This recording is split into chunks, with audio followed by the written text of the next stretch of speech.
Hello students, आज हम class 7th की संस्कृत का 5th चैप्टर पढ़ेंगे जिसका नाम है पंडिता रमाबाई। जी हाँ, रमाबाई आप सामने पोस्टर देख ही रहे हैं कि रमाबाई एक समाज सुधारक थी। समाज सुधारक का मतलब है एक सोशल वर्कर, सामाजिक कार्यकर्ता थी।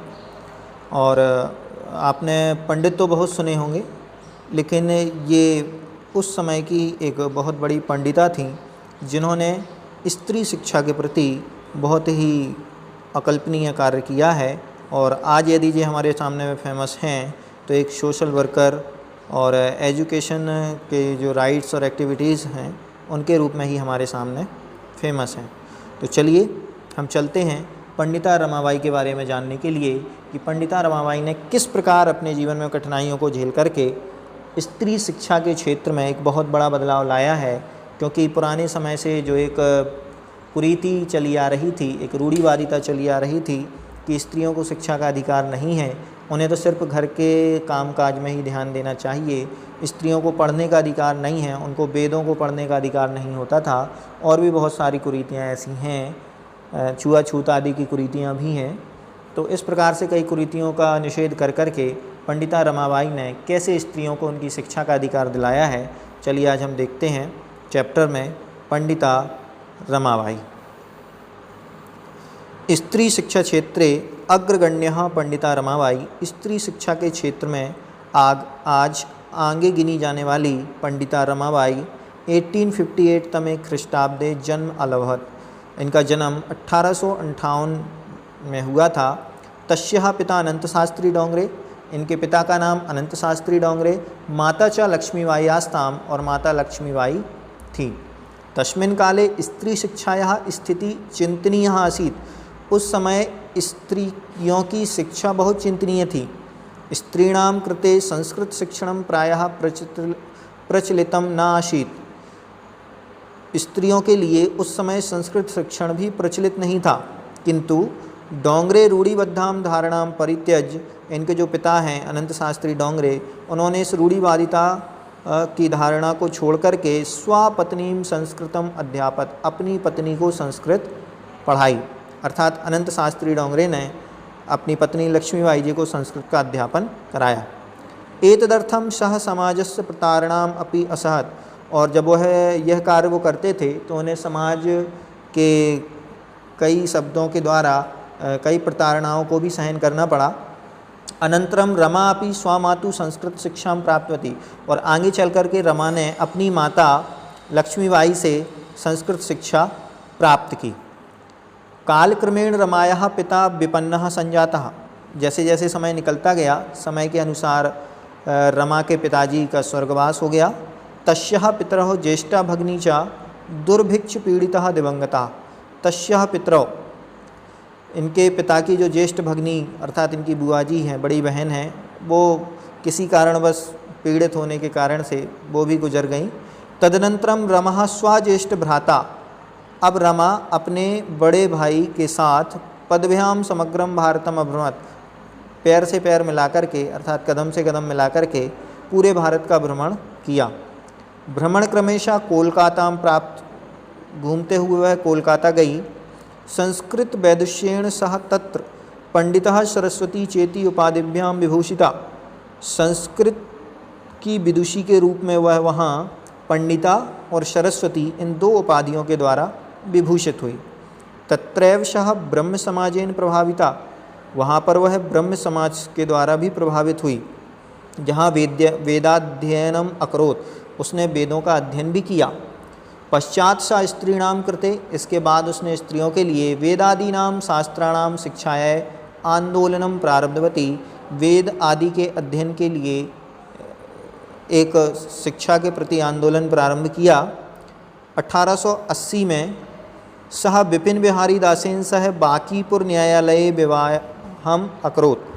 1880 में उन्होंने विपिन बिहारी दास के साथ बांकीपुर न्यायालय में विवाह किया। सार्धेक वर्षात अनंतरम तस्याः पति दिवंगता। सार्ध एक वर्षात अर्थात कुछ 1.5 साल के बाद उनके पति भी दिवंगत अर्थात स्वर्गवास को प्राप्त हो गए। तदनंतरम सह पुत्र्या मनोरम्या स, इसके बाद वह अपनी पुत्री मनोरमा के साथ जन्मभूमि महाराष्ट्रम प्रत्यागच्छत, अपनी जन्मभूमि महाराष्ट्र में वापस आ गई। ठीक, क्योंकि ये महाराष्ट्र की ही पुत्री हैं।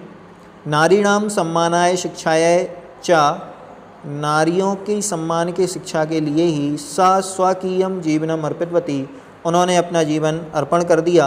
हंटर शिक्षा आयोगस्य, और एक हंटर शिक्षा आयोग को के समक्षम नारी शिक्षा विषय सा स्वमतम प्रस्तुतवती, नारियों को शिक्षित करने के लिए उन्होंने अपना मत रखा। सा उच्च शिक्षार्थम इंग्लैंड देशम गतवती, वह उच्च शिक्षा प्राप्त करने के लिए इंग्लैंड देश भी गईं। तत्र ईसाई धर्म से स्त्री विषय के उत्तम विचार प्रभाविता जाता, वहाँ पर वह ईसाई धर्म के स्त्रियों के विषय में उत्तम विचारों से प्रभावित हुई। इस प्रकार इंग्लैंड देशात रमाबाई अमेरिका देशम अगच्छत, इंग्लैंड से वह अमेरिका देश भी गईं। तत्र सा भारतस्य विधवा स्त्रीणाम सहायतार्थम अर्थ संचयम अकरोत्, वहाँ उन्होंने भारत की विधवा स्त्रियों के लिए सहायता करने के लिए अर्थ संचय अर्थात कुछ धनराशि इकट्ठी की। भारतम प्रत्यागत, और भारत वापस आ गईं। मुंबई नगरेशा शारदा सदनम अस्थाप्यत, और मुंबई नगर में उन्होंने शारदा सदन की स्थापना की। इस आश्रम में उन्होंने निस्सहाय स्त्रियों को जगह दी, जहाँ पर वो निस्सहाय स्त्रियाँ कई ऐसे कार्य करती थीं। देखिए यहाँ पर बताया भी गया है कि मुद्रण, टंकण, काष्ठकलादीनांचा प्रशिक्षणम अपि लभन्ते। मुद्रण छापा जाना, मुद्रण टंकर वही छापा जाना इत्यादि प्रिंट का काम, काष्ठकलादि नाम लकड़ियों में नक्काशी कलाकारी का काम का जो प्रशिक्षण है उसे वह प्राप्त करते थे। परम इदम सदनम पुणे नगरे स्थानांतरम जातम, लेकिन बाद में यह सदन जो है जो कि मुंबई नगर में उन्होंने खोला था वह पुणे नगर में स्थानांतरित कर दिया गया। ततः पुणे नगर से समीपे, पूना नगर के समीप में एक गांव है केड गांव स्थाने, वहाँ पर मुक्ति मिशन नाम का संस्थान के नाम से स्थापित हुआ है। अत्र अधुना अपि निराश्रितः स्त्रियः ससम्मानं जीवनं यापयन्ति, आज भी यहाँ पर बहुत सारी निराश्रित स्त्रियाँ अपने सम्मान के लिए जीवन यापन करती हैं। 1982 में रमाबाई महोदया निधनम अभवत्, इनका निधन हो गया। सह देश विदेशानाम अनेकासु भाषासु निपुणा आसीत्, वह देश विदेश की अनेक भाषाओं में निपुण थीं। समाज सेवायाः अतिरिक्तम लेखन क्षेत्रे अपि तस्या महत्वपूर्णम अवदानम अस्ति, कि समाज सेवा के साथ साथ लेखन के क्षेत्र में भी उनका महत्वपूर्ण योगदान था। स्त्री धर्म नीति और हाई कास्ट हिंदू विमेन, ये दो पुस्तकों के नाम हैं जो कि इनकी दो रचनाएं हैं, बहुत ही फेमस हैं। इस प्रकार से हमने जाना कि रमाबाई ने अपने जीवन में किस प्रकार से कठिनाइयों को झेल करके पारिवारिक स्थिति इतनी कठिन होने के बावजूद भी हौसला बनाए रखा और स्त्रियों की शिक्षा के प्रति उनके उत्थान के लिए कई सारी सदन कमेटियां बना करके उन्हें बहुत सारी सुविधाएं दे करके प्रशिक्षित कर करके उनके जीवन यापन को सरल और सुगम बनाने का प्रयास किया है। साथ ही सबसे बड़ा प्रयास उनकी शिक्षा के लिए यहाँ पर किया है। चलिए चलते हैं सीधे एक्सरसाइज की तरफ। वन वर्ड क्वेश्चन आंसर्स हैं कि पंडितः सरस्वती इति उपाधिभ्याम का विभूषिता, कि पंडिता सरस्वती की उपाधि से कौन विभूषित हुआ है। तो देखिए यहाँ पर का लिखा हुआ है और का स्त्रीलिंग का शब्द है, इसका मतलब आपको का की जगह लिखना है पंडिता रमाबाई। इसका आंसर है पंडिता रमाबाई। सेकंड है रमा कुतः संस्कृत शिक्षा प्राप्त होती, रमा ने कहाँ से संस्कृत शिक्षा प्राप्त की। तो रमा ने संस्कृत शिक्षा अपनी माता से ही प्राप्त की थी। तो स्वामातु, स्वामातु का मतलब होती है अपनी माता से। थर्ड नंबर है रमाबाई केन शय विवाह अकरोत्, रमाबाई ने किसके साथ विवाह किया था। तो बिपिन बिहारी दासेन, कौन है, नाम आया था बिपिन बिहारी, ठीक, बिपिन बिहारी दासेन, विपिन बिहारी दास के साथ इन्होंने क्या किया, विवाह किया। अगला प्रश्न है काशाम शिक्षाया रमाबाई स्वकीयम जीवनम अर्पितवती, किसकी शिक्षा के लिए रमाबाई ने अपना जीवन अर्पित कर दिया। तो स्त्रीणाम शिक्षा, स्त्रियों की शिक्षा के लिए ही रमाबाई ने अपना संपूर्ण जीवन क्या है अर्पित कर दिया, उन्हें अधिकार दिलाने के लिए, पढ़ाने के लिए। और लास्ट क्वेश्चन है, रमाबाई उच्च शिक्षार्थम कुत्र आगच्छत। रमाबाई उच्च शिक्षा प्राप्त करके कहाँ से आई थी? तो वो इंग्लैंड देश गई हुई थी। इसका मतलब है England Desam, England Desam, England देश से उन्होंने शिक्षा प्राप्त करके यहाँ वापस आई थी। ठीक, इस प्रकार से ये वन वर्ड क्वेश्चन आंसर यहाँ पूर्ण हुए। चलिए चलते हैं, सेकंड नंबर का क्वेश्चन है, रेखांकित पदानी आधृत प्रश्न निर्माणम कुरुत। यहाँ जो अंडरलाइन किए गए हैं इनकी जगह हमें प्रश्न निर्माण करने के लिए दूसरा शब्द रखना है। तो रमाया, ये जिस विभक्ति में लिखा हुआ है उसकी जगह हम प्रयोग करेंगे कश्या, और क्वेश्चन मार्क भी साइन लगाएंगे। पत्ती हुई, पंचमी षष्ठी विभक्ति में लिखा हुआ है इसलिए इसकी जगह हम लिखेंगे कश। मुंबई नगरे, ठीक, जब भी सप्तमी विभक्ति में कोई शब्द आता है तो उसको प्रश्न निर्माण के लिए हम पुत्र शब्द का प्रयोग यहाँ पर करते हैं। नेक्स्ट है घ नंबर का, यहाँ पर है रमाबाई महोदया। ठीक, तो इसकी जगह हम षष्ठी विभक्ति का प्रयोग करेंगे कश्या। और लास्ट है हमारा स्त्रियः। स्त्रियः के लिए हम स्त्रीलिंग का प्रयोग करेंगे का, और क्वेश्चन मार्क साइन लगा देंगे। चलिए नेक्स्ट थर्ड नंबर, ये लॉन्ग टाइप क्वेश्चन आंसर्स हैं। पहला क्वेश्चन जैसे है, रमाबाई किमर्थम आंदोलनम प्रारब्धवती। रमाबाई ने किसके लिए यह आंदोलन प्रारंभ किया था? तो इसके आंसर के लिए चलिए हम चलते हैं, हमने जब चैप्टर पढ़ा हुआ था कि रमाबाई ने स्त्रियों की वेदाध्ययन की जो सुविधा है उसके लिए ही किया था। तो स्त्रीणाम कृते वेदादीनाम शास्त्राय शिक्षार्थाय आंदोलनम प्रारब्धवती। इस प्रकार से ये इसका यहाँ पर आंसर हो जाएगा। ठीक, चलिए चलते हैं हम सेकंड नंबर के क्वेश्चन की तरफ। सेकंड नंबर का क्वेश्चन है कि निस्सहायः स्त्रियः आश्रमे किम किम लभन्ते। निस्सहाय स्त्रियाँ आश्रम में क्या क्या लाभ प्राप्त करती थीं? तो उसके लिए हमने आंसर सबसे लास्ट में यहाँ देखा है कि जो निस्सहाय स्त्रियाँ हैं वो आश्रम में मुद्रण, टंकण, काष्ठ कला आदि नाम प्रशिक्षणम लभन्ते। इस प्रकार के प्रशिक्षण को वो यहाँ पर प्राप्त करती हैं। ठीक, चलिए नेक्स्ट थर्ड नंबर के क्वेश्चन की तरफ चलते हैं।